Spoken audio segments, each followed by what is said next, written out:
Hi, this is Donna Taggert. I'm the dietitian for Department of Aging and Human Services. Today I'm going to talk about kind of a topic you've probably heard about. There's books out called Eat This, Not That. I'm going to do a little tweak on it. It's going to be eat more of this, eat less of that. Because I want it to be more encouraging. I mean, we're humans. We flub up. We eat stuff we shouldn't. But I want you to be encouraged that it's okay and it can be eaten once in a while. So it's not like never eat this, eat it less often. So we're going to start with a negative and end on the positive, so hopefully you'll be encouraged. So, unfortunately, there is a study that goes out every 5 years where they examine the state of the plate, it's called, and that's how us Americans are eating. We are not doing good in certain things. So there's 4 areas that are really struggle areas for people eating things they shouldn't. 63% of Americans eat more than the recommended added sugar. So, that's not a good thing. The American Heart Association has said, added sugars are bad for your heart. They have recommended 5 teaspoons for us women, 6 for men. And the average American eats 22 teaspoons of added sugar. Now, most of that added sugar is coming from our sweetened beverages and from sweetened desserts, cakes, cookies, pies, ice cream. We know we shouldn't be eating a lot of that. It should be a celebratory. Birthdays, anniversary, wedding. Not an everyday or every meal occurrence. So I'm not even going to touch on those. I'm going to just stick with the added sugars and beverages. I randomly pick things off the shelves at the store, so not picking on any one particular brand. They all have added sugar, so whatever. I even dug in some of my relatives' trash cans for some things. So here we go. Let's try some of these things. We're down south, so here's some sweet tea. All right, so this is 1 serving size. And it has 42 grams of added sugar. So what does that mean? So 4 grams is 1 teaspoon. So whenever you want to figure out how much teaspoons, and this is not going to tell you on the label, I guess because you'd be shocked if you could figure it out. 42 divided by 4 is, here we go, ta-da, 10.5 teaspoons of sugar. So there's how much sugar is in this drink, all right? Now, this says total sugar is 42 grams, includes 42 grams of added sugar. So that basically means all the sugar in this is just added sugar. The manufacturer has dumped it in there. Some things will say total sugar is, and it's a different number. That's because there's natural sugar occurring in it. Milk has natural sugar. Fruit has natural sugar. That natural sugar is processed differently in our bodies. It doesn't affect us, our heart as so. So we were going to focus on that bottom number, added sugar. Okay, so there are some options I saw when I was there. I got this one. You can see I actually drank it. This is lower sugar. And they've added some peach, some more lemon to make it more flavorful. And they actually took 9.5 of these teaspoons out, and now it only has 1 teaspoon of added sugar. So that's an option. Then you have unsweetened. If you're brave and you like things unsweetened, that's really the way to go. Or if it says 0 sugar, that's usually an indication that it's got some nutritive sweetener like Splenda, sucralose, stevia, those type of things. So that's, again, another option. Okay, this is one I dug out of a relative's trash can. Sounds pretty good. Tazo Passion, herbal infusion of hibiscus, orange peel, cinnamon, caffeine-free, organic, blah, blah, blah, blah. Well, here we go. 1 serving of this, 4 teaspoons of sugar. Now, the trick is, this whole thing is 3.5 servings. So this information is for 1 serving. If you're going to drink the whole thing, you're going to multiply everything by 3.5, and then it's up to 4 teaspoons of sugar if you drink this whole bottle. I don't know if they did, but that can easily happen as you're, hot day and you're sipping stuff. Okay, here's another one. Dunkin's iced coffee. Many of us really mess up when we go to the coffee shops and all the stuff we get added. This actually has 7.25 teaspoons of sugar. This one was interesting. I never heard of it. Sounds interesting. Snapple Elements Rain, it's called. Agave cactus. Ooh, okay. Sounds interesting. 19 grams or 4.75 teaspoon of sugar in this little guy. All right, now here's the one that's going to get everybody. This is a Coke. It could be Dr. Pepper, it could be Pepsi. They're all the same as amount of sugar in it. This has 16 teaspoons of added sugar, 65 grams in this bottle of Coke. Now, if you're like, oh, I can't do Diet Coke or Coke Zero, need my Coke fix. Try an 8-ounce container, maybe. Still 6 teaspoons of sugar, but far cry from the 16. So, and again, a treat. You're going out for pizza, you want a soda or something, but not be drinking it every day. It's a lot of sugar every day. So, we have to rethink our drinks. How can we have these drinks without so much sugar, learning to flavor our water with fruit, some infusions. There's all kinds of stuff, but even just making it a special occasion. Okay, well, I'm going to move on to some of the other problems of eating less. 77% of us exceed the limit for saturated fat, which is coming from our animal products, and from some tropical oils. Coconut oil, palm oil are both saturated fats. You go out and get a nice big double cheeseburger from Wendy's or Burger King or something, you're almost to the recommended amount for the whole day, which is about 13 to 20 depending on your size. It's not a lot of saturated fat. So again, trying to rethink our animal product intake to more of a plant-based. Then, the next thing, this is the biggie, 90% of us exceed the recommended amounts for sodium. 2,300 milligrams per day is a recommended amount. Some even say 1,500. Average American gets 7 to 8, 9,000 milligrams a day. So, really important to read labels. Manufacturers can put different amounts. So, salted potato chips, one company might have a whole lot more than another. So, reading labels is important. Just show you my grandkids' favorite place to eat out is Chick-fil-A. A lot of us do, as evidenced by the lines that go out from that place every day. This was, say we got a regular nuggets, waffle fries, and 1 Chick-fil-A sauce.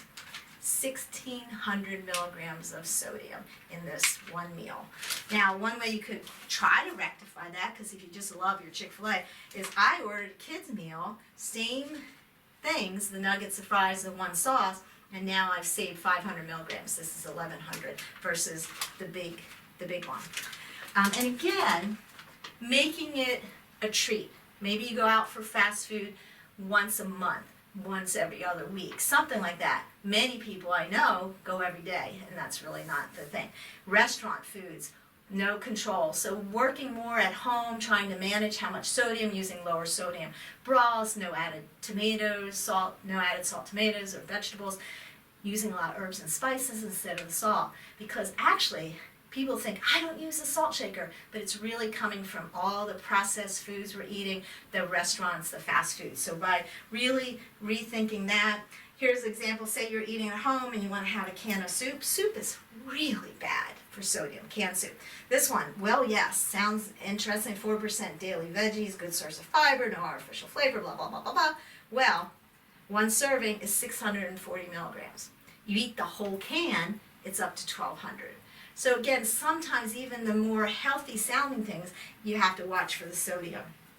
Here's another example. It's easy to pop something in the microwave. This is the, vegetarian one, lots of vegetables. We know we need to eat more vegetables. 700 milligrams in this. So again, reading labels, making choices.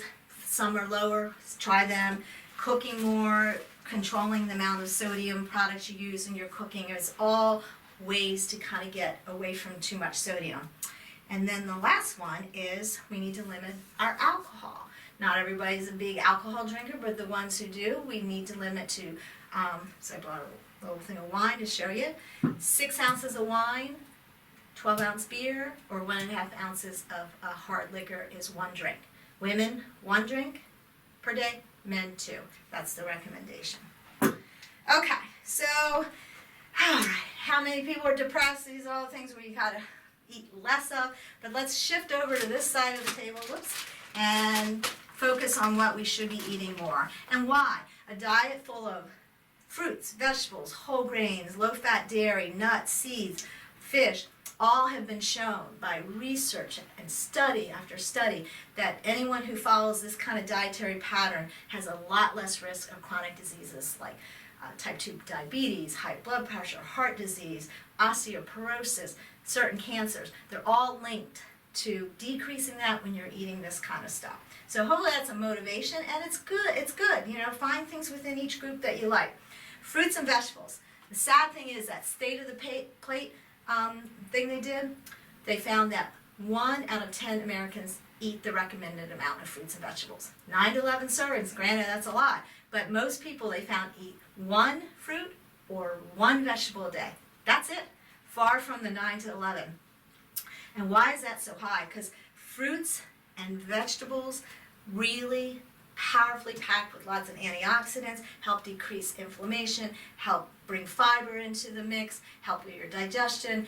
It's all about our gut now and what lives in our gut, so that helps with that. So really, fruits and vegetables in any shape, size, or form, unless canned vegetables, you want to kind of look for no added salt. But dried fruit, canned fruit, frozen fruit, fresh fruit, you name it. These are mixed vegetables, frozen, fresh, right now, farmer's market, just eat your heart's content of that. 75% of Americans do not get much dairy, and the recommendation is 2 servings of low-fat dairy.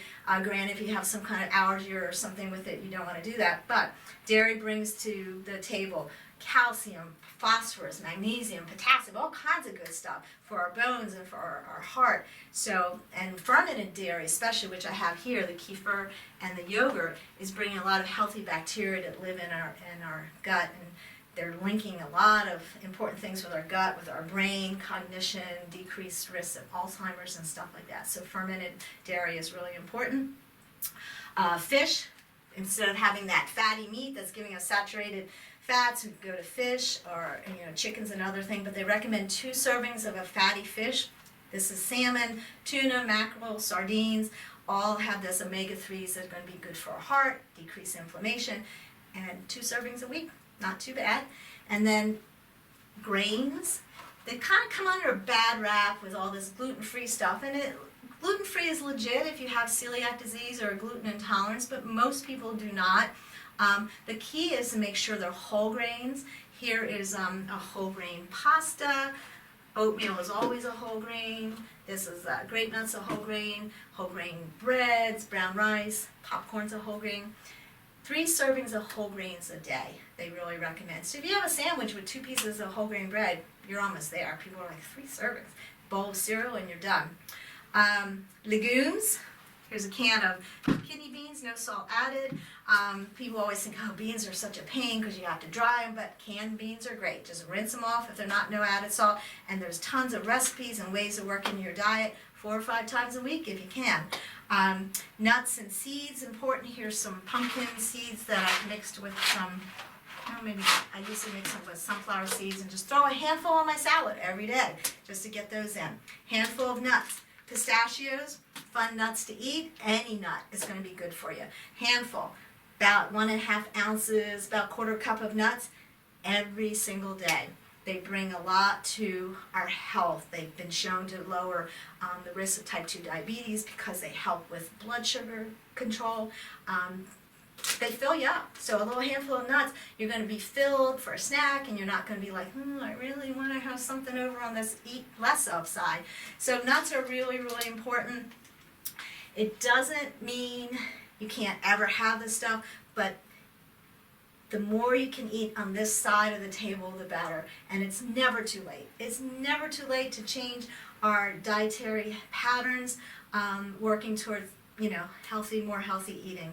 So I challenge you, eat less of this, eat more of this, and hopefully you'll be feeling better and you'll have energy and you'll just have a great feeling of, I'm doing the right thing for my body. So hopefully I'll see you next month. Take care.